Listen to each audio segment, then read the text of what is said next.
Aim right, achieve big at KR Mangalam University. India energy sector में आत्मनिर्भर बनने की तैयारी कर रहा है। पेट्रोलियम और प्राकृतिक गैस मंत्री हरदीप पुरी ने नॉर्वे में ऑफशोर एनर्जी क्लस्टर के प्रतिनिधियों के साथ मीटिंग की है और इसमें यह फैसला लिया गया है, सुनिएगा गौर से, भारत 2.5 लाख स्क्वायर किलोमीटर, कितना 2.5 लाख स्क्वायर किलोमीटर से ज्यादा के समुद्री इलाके में कच्चा तेल और गैस की खोज करेगा। आप कहेंगे आज तक क्यों नहीं की?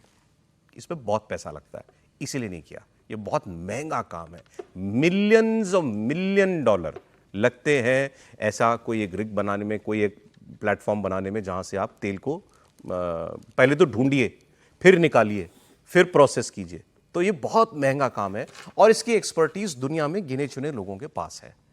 हमारे पास समंदर का इतना बड़ा इलाका है, समंदर के सीबेड के नीचे से ही तेल निकालते हैं ज्यादातर लोग। ऑन शोर तो कम निकलता है, ऑफ शोर ही तेल ज्यादा निकलता है। भारत ने एक्सप्लोर किया इस फील्ड को, लेकिन बहुत ज्यादा नहीं।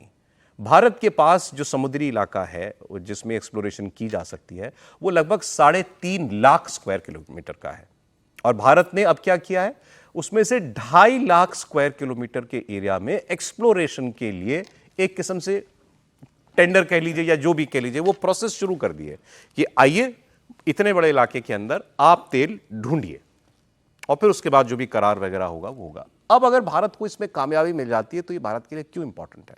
हम अपनी जरूरत का 80% तेल इंपोर्ट करते हैं, 80%।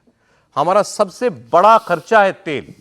और अगर ये तेल हमें अपने यहां मिल गया, जैसा अब ये किसी देश को मिला है, शायद गयाना को मिला है, अभी काफी तेल उसके यहां निकल आया। ये जितने अरब मुल्क हैं, ये क्या थे तेल निकलने से पहले? कुछ नहीं, वो तो रेगिस्तान था, वो कुछ भी नहीं था, पत्ता नहीं उगता था। तेल मिल गया तो वहां सोने के महल बन गए हैं। भारत में अगर तेल निकल आया तो आप सोचिए भारत की किस्मत कैसे बदल सकती है। सुनहरा वीजा भी भारतीय ले रहे हैं, गोल्डन वीजा जो ले रहे हैं। हाँ, गोल्डन वीजा आजकल, सुनहरा वीजा भी, सोने वाला वीजा। अब सवाल यह है कि साहब ये काम मतलब इतना आसान है क्या जितना अभी हमने खबर बता दी?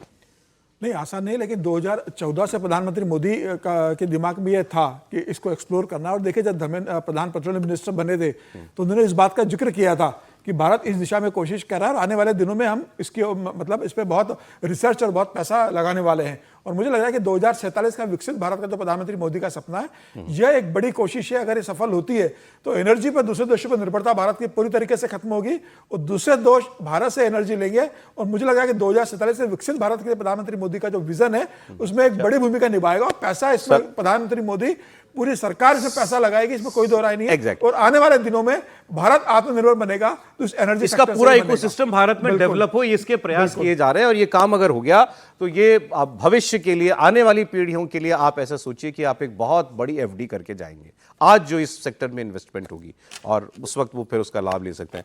बहुत शुक्रिया संवेदना जनरल दत्ता, बहुत शुक्रिया विजय जी, समीर जी, हर्षवर्धन जी, बहुत धन्यवाद आपका।